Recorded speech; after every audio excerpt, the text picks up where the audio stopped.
सबकी बात सुन करके भरत जी कह रहे हैं,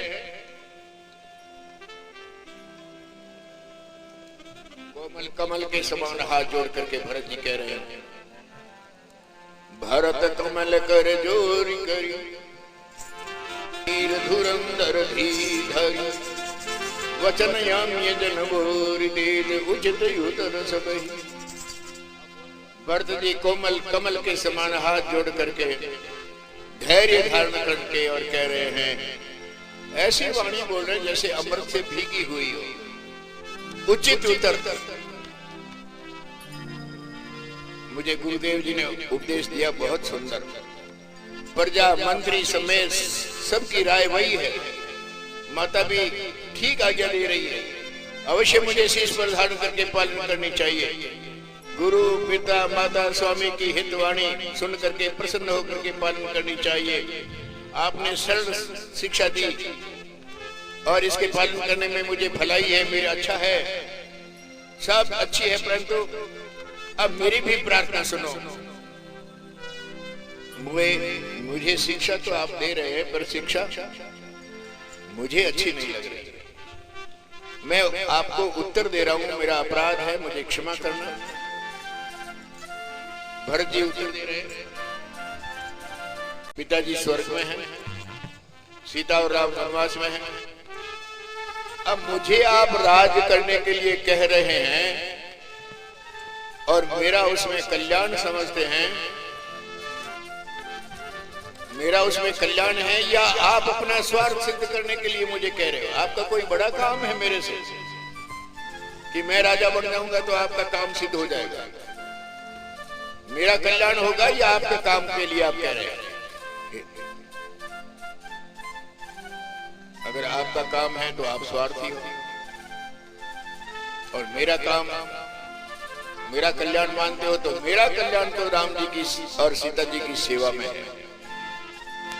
वो मेरी सेवा राम सीताराम की सेवा करनी थी, परंतु मेरी कुटिल मां ने वो सेवा छीन ली। मैंने मन में अनुमान लगा करके देखा है, दूसरा मेरा कोई उपाय नहीं है, मेरे कल्याण का, मेरे हित का एक ही मात्र कल्याण है। सारे समाज शोक के बीच में समा रहा है, लक्ष्मण और राम सीता के चरण कमल के देखे बिना मुझे कोई चैन नहीं। मेरे लिए ये गहना, ये कपड़ा, ये गहना भार है, और ये ब्रह्म का विचार जैसे वैराग्य के बिना ब्रह्म विचार सुना है, उसी तरह से राम के बिना मेरा राज सारा सुख सुना है। केकई क्यों जन्मी संसार में, केकई सुवन कुटिल मति राम विमुख गत लाज। देखो मेरे में अपराध कितने, एक तो केकई का बेटा, फिर खोटी मति वाली माँ के साथ में मेरी भी मति खोटी, फिर मैं राम जी से विमुख, फिर मुझे लाज हुई नहीं, मैं निर्लज होकर के आपके समाज के बीच में बैठा हूं, और मेरे जैसे अपराधी से आप सुख की इच्छा कर रहे हो, ये आपका मेरे से मोह है। और मेरे जैसे अधम के राज्य में आपको क्या सुख मिलेगा? ऐसे अपराधी से सुख की अपेक्षा रहेगी। कहू साज सब सुन पतिया, सुनो मेरी बात सुन करके विचार करो और विश्वास करो। राजा कैसा चाहिए? चाहिए धर्मशील नर नाहु, शील व्रत वाला चाहिए, धर्मात्मा राजा होना चाहिए। और मुझे आप जबरदस्ती से राज दे रहे हो। मैं अगर राज करूंगा तो पृथ्वी रसातल में चली जाएगी, मेरे पापों का बोझ पृथ्वी सहन नहीं कर सकेगी। ये सारे अनर्थ का मूल मैं हूं, और आज मैं बैठा बैठा सुन रहा हूं। मैं राम जी को देखे बिना मेरे प्राण संसार के उपहास हंसी सुनने के पात्र है, बाकी मेरा कोई जीवन में लाभ नहीं है, जीवन का सुख नहीं है। ये एक नीति निर्धारित है, विज्ञान इस बात को मानता है, अध्यात्म इस बात को मानता है, और व्यवहार का भी मत है कि संसार में कारण और कार्य दो वस्तु है। एक कारण होता है, कारण से कार्य की उत्पत्ति होती है, परंतु कारण से कार्य की उत्पत्ति तो होती है, पर कारण से कार्य की उत्पत्ति के बाद में स्वभाव में कठोरता आती है। कारण दूध, लोह की छेनी जो बनती है उसमें दूध की अगर पान लग जाए, पानी की सिवाय अगर दूध में भिगोई जाए तो उसकी धार इतनी तेज होती जो हीरे की कड़ी को भी काट सकती है। दूध की धार अगर हीरे के ऊपर डालो तो कुछ नहीं होगा, परंतु उसकी धारा, उसकी पां अगर मिल जाए लोहे को तो वो हीरे को भी छेदन करने की शक्ति आ जाती है। कारण से कार्य कठिन होता है। तो मेरा कोई दोष नहीं है, मेरी कारण तो माँ है और माँ से मेरा स्वभाव उससे भी कठोर है। दधीची मुनि के अस्थियों से वज्र बना था और वज्र पहाड़ को तोड़ सकता है, पर हड्डी से पहाड़ नहीं टूटता। अस्थि से बना हुआ वज्र पहाड़ को छेदन करने वाला हो गया। और उपल पृथ्वी जो है, पृथ्वी से, पृथ्वी में निकलने वाला लोह, वो पृथ्वी पर्वत पत्थर के बीच में से लोह निकलता है। पृथ्वी को लोह निकलने के बाद पत्थर को भी तोड़ने की शक्ति लोह में पैदा होती है। कारण से कार्य कठिन हो गए। केकई से पैदा होने के कारण से मेरा प्राण पापी है, अपराधों से भरा हुआ है। लक्ष्मण और राम और सीता वनवास में, पति को अमरलोक में भेज दिया, आप विधवा बन गई, संसार का अपयश लिया और प्रजा को शोक में डुबोया। ये सारे मेरे लिए सुख मां ने संजोए। प्रजा को दुख दे दिया, राम को भेज दिया, पति को भेज दिया, खुद विधवा बन गई, अब संसार का अपयश ले लिया। किसके लिए? केवल मेरे यश के लिए, मेरे सुख के लिए। केकई ने सारे काम अच्छा किया, इससे बड़ा मेरा भाग्य क्या है? और इतने होने के बाद में भी आप मुझे तिलक करने के लिए, राज करने के लिए कह रहे हो? किसी प्राणी को शनि, केतु, राहु आदि खोटे ग्रह लगे हुए हो, या किसी को पिशाच लग जाए और उसके बाद में किसी को लकवा हो जाए, अंगहीन, और उस लकवे में भी फिर बिच्छू काट ले, और बिच्छू काटने के बाद में फिर उनको शराब पिला जाए, बताओ उसका क्या इलाज है? सारे अनिष्ट ग्रह लगे हुए हैं, पिशाच लगा हुआ है, लकवा शरीर में हो गया, फिर बिच्छू काट लिया है, फिर शराब पी ले। अब के अरे भैया ये तो बहुत अच्छा है। कैसे अच्छा हो सकता? ये सारे मेरे में हो चुके हैं। केकई के पुत्र संसार के योग्य नहीं है। विधाता ने जो केकई का पुत्र मुझे बनाया बहुत अच्छा किया, परंतु एक काम विधाता ने बहुत खराब किया। दशरथ का बेटा बनाया, यह काम बुरा। राम का भाई बनाया, यह काम विधाता ने ठीक नहीं किया। बाकी तो मैं तो केकई के पुत्र के योग्य हूं। मोहि कुमात समेत विहाई, मुझे और मेरी खोटी मां को छोड़कर बाकी बताओ किसकी भलाई है, किसके लिए का अच्छा काम हुआ? मेरे बिना जड़ चेतन के बीच में, संसार के बीच में ऐसा कोई प्राणी नहीं है जो सीता और राम और लक्ष्मण से विरोध करने वाला हो। या तो मैं विरोधी हूं या मेरी मां विरोधी है, बाकी संसार में ऐसा कोई नहीं जो राम से विरोध कर सके।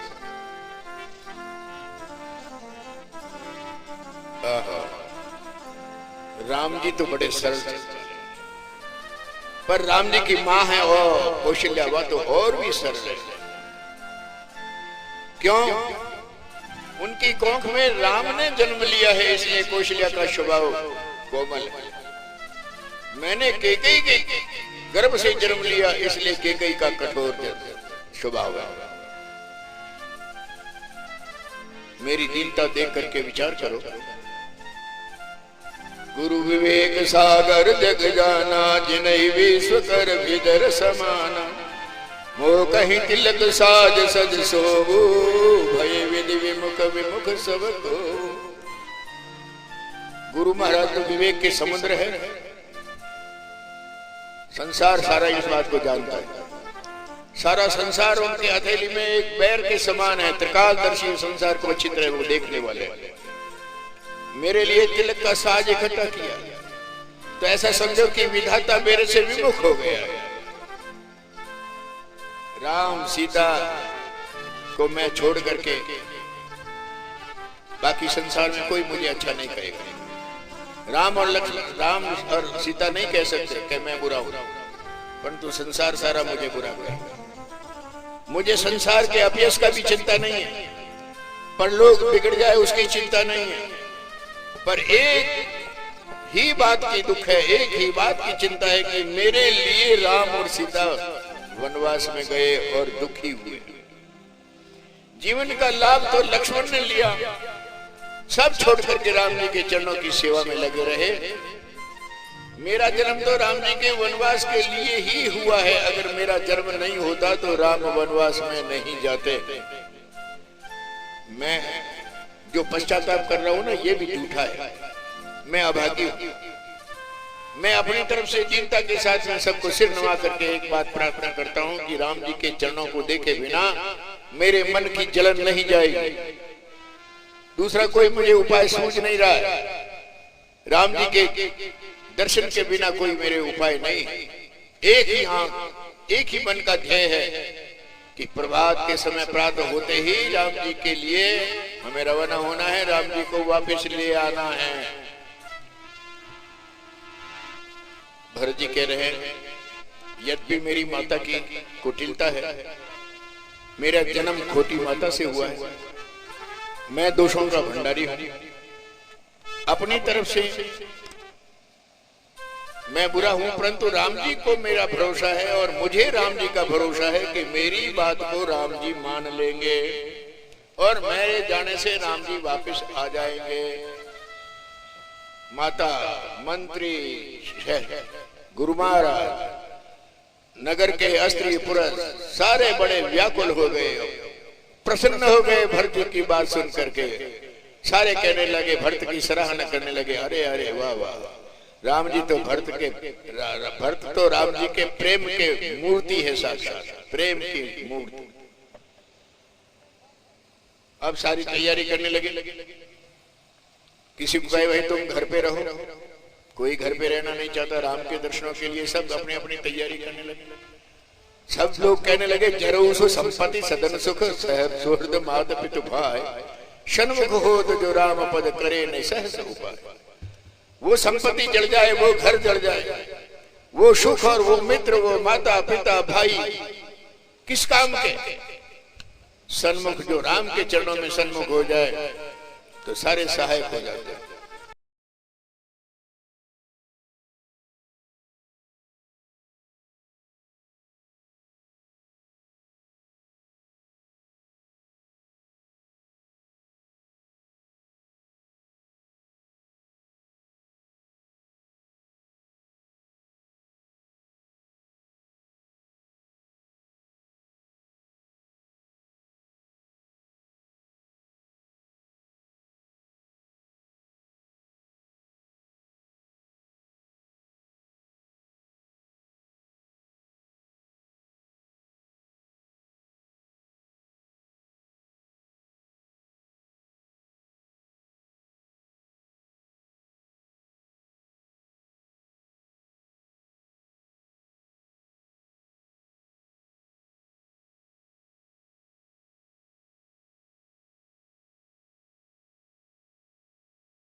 महाराज तुलसीदास जी की एक पदावली में भजन आया है, राम जी से विमुख प्राणी है उसका संग छोड़ दे। यद्यपि परम से नहीं, चाहे कितना भी प्रेमी हो, परंतु राम से विमुख होने के बाद पिता तजो प्रहलाद भक्त तजी महतारी। पिता हमेशा अच्छा होता है, परंतु प्रहलाद राम से विमुख होने के कारण से प्रहलाद ने पिता को छोड़ दिया, भरत ने मां को छोड़ दिया। भगवान के नाते के साथ में अपना नाता संबंध होना चाहिए।